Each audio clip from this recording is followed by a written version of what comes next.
Good.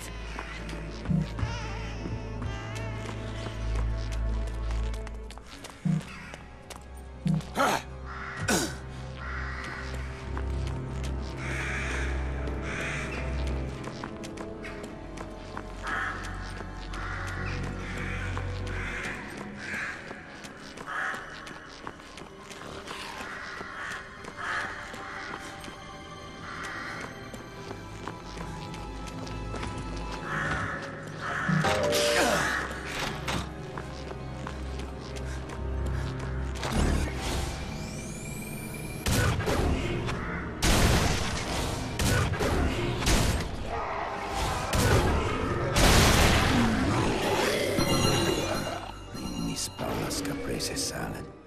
She would make that for me whenever I came back from the hunt. I know, it's your favorite. Although how you could have an appetite now is beyond me. I am always hungry for my angel.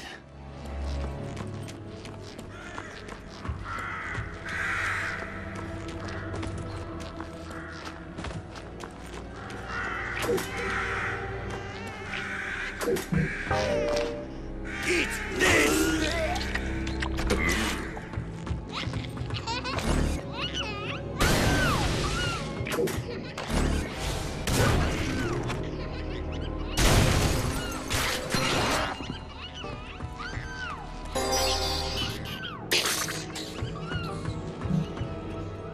Beauty is blind.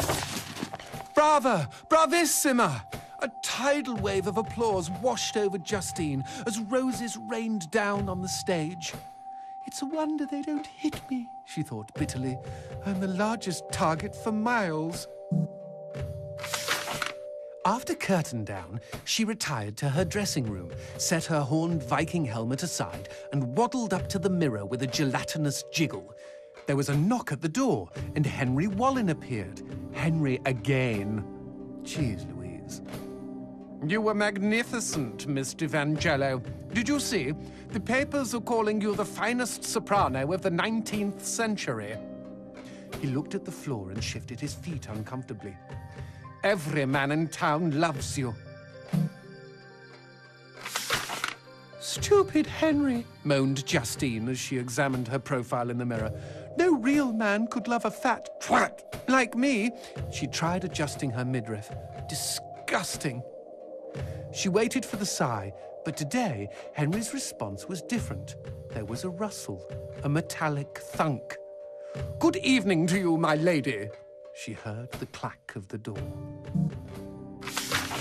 Justine gazed wistfully at the tintype of beautiful Bella Margot, the slender soprano she idolized in her youth. What was Bella's secret, she wondered, as she picked away at a box of truffles on the table. What indeed? A few minutes later, Justine was bent over the wastebasket by the door, gagging and heaving. Eventually, she gave up and removed her finger from her throat. Then, at the bottom of the wastebasket, she saw the roses and the letter, and remembered the rustle and the thunk. She opened the letter and read aloud. You have won my heart, and that is no small feat. Oh, how sweet! No small feat! She shouted in rage. A large feat, is that it? She crumpled up the note, threw it on the floor, and stomped on it for good measure. Something inside of her had snapped. From that moment forward, she was determined to never sing again.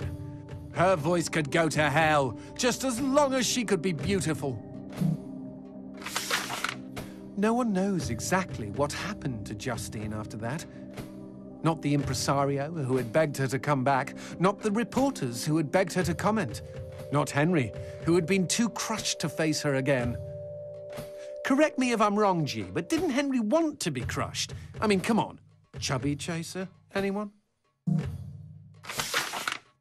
When Justine's landlord finally let himself in, he was startled to discover a slim and beautiful woman in his tenant's armchair. She was naked, and her throat had been savaged. The blood had painted an inverse bouquet of roses on her chest. The woman held her own vocal cords in her hands. Oh, the end.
you